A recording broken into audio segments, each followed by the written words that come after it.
Im Jahr 2019 waren fast 1 Milliarde Menschen unterernährt. Wir steuerten auf eine furchtbare Katastrophe zu und suchten händeringend nach Möglichkeiten, diese in letzter Sekunde abzuwenden. In meinem Unternehmen arbeiteten wir an einer Revolution für die Menschheit. Wir hatten dort viele unterschiedliche Schwerpunkte und forschten zum Thema künstliche Intelligenz, Raumfahrt, Gesundheit. Wir wollten das Leben jedes Einzelnen verbessern und verlängern. Aber dann, als die weltweite Lebensmittelkrise und der Hunger immer größer wurden, da machten wir das zu unserem Schwerpunkt. Das Bienensterben führte dazu, dass die Pflanzen nur noch eine geringe Ernte zuließen oder komplett eingingen. Wir wollten dafür sorgen, dass Pflanzen den veränderten Gegebenheiten besser trotzen konnten. Das waren hohe Ziele, aber wir waren verdammt nah dran. Unsere Nanobes hätten der beste Freund des Menschen werden sollen. Sich selbst reproduzierende, autonom arbeitende Roboter, die die Bienen ersetzen sollten. Sie sollten alles dafür tun, damit die Pflanzen, für die sie zuständig waren, sich trotz widrigster Umstände optimal entwickeln. Die beste Idee aller Zeiten. Zumindest in der Theorie. Als die Leute von Think Big Small ihre Nanobots vorstellten und uns zeigen konnten, was für herausragende Ergebnisse diese kleinen Roboterbienen ermöglichten, waren wirklich alle erleichtert. Ich eingeschlossen. Diese Bots waren unglaublich effizient. Und das Beste, wir haben die weltweit eingesetzt und konnten überall helfen. Unsere Bots konnten Herausragendes leisten. Sie wurden von Solarenergie angetrieben, arbeiteten autonom und lieferten in all unseren Tests hervorragende Ergebnisse. Ja, wir waren überzeugt davon, dass wir damit den Hunger in der Welt besiegen und das Leben der Menschen für immer verändern würden.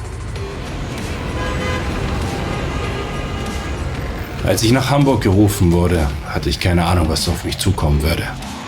Ich hatte fast 20 Jahre Einsätze geflogen. Geiselnahmen, Verfolgungsjagden, Fahndungen, alles mitgemacht. Aber kleine Roboter, die alles zerstören, womit sie in Berührung kommen? Das klang eher nach einem Scherz als nach einem echten Einsatz. Ich konnte ja nicht ahnen, wie falsch ich lag.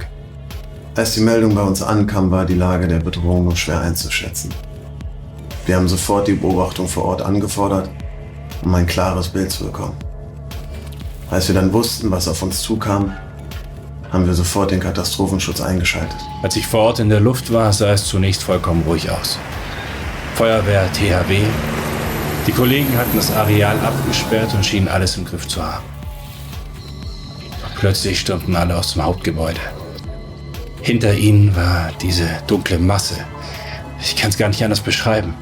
Die Masse wurde immer mehr. Und alles, womit diese Bots in Berührung kamen, wurde vollkommen weggeblasen. Wie so ein reißender Tsunami, der alles auffrisst, was sich ihm entgegenstellt. Ich habe einen Haufen Menschen gesehen, die von der Masse verschluckt wurden. Aufgetaucht ist von denen keiner mehr. Da wurde mir klar, dass wir der größten Scheiße gegenüberstanden, die jemals passiert war. Ich schäme mich heute noch für meine erste Reaktion, als ich von der Katastrophe erfuhr.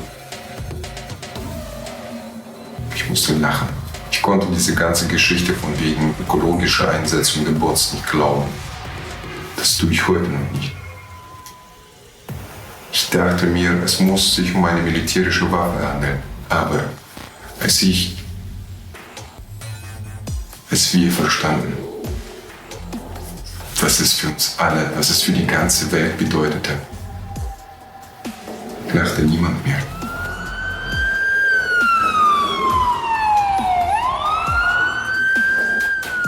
Es gab keine Möglichkeiten, das geheim zu halten. Alles, was wir tun konnten, war, eine Massenpanik zu verhindern. Und selbst das ist uns nicht wirklich gelungen. Ich war nicht in Hamburg, als die Situation dort außer Kontrolle geriet. Aber als ich hörte, was dort oben vor sich ging, habe ich sofort alle Menschen, die mir irgendwie am Herzen lagen, verständigt und ihnen gesagt, dass sie alles, was ihnen wichtig ist, einpacken sollen und so schnell es geht, so weit wie möglich von dort weg müssen. Wir hatten natürlich für ein solches Szenario vorgesorgt und einen Killswitch eingebaut. Doch Dieser funktionierte nicht. Irgendwie mussten unsere Nanobis es geschafft haben, diesen zu umgehen. Mein Team arbeitete fieberhaft an einer Möglichkeit, die Bots zu stoppen. Aber wir hatten sie einfach zu gut konstruiert. Sie waren widerstandsfähig, autark und konnten sich selbst mit Energie versorgen. Wir hatten keine Chance, sie aufzuhalten.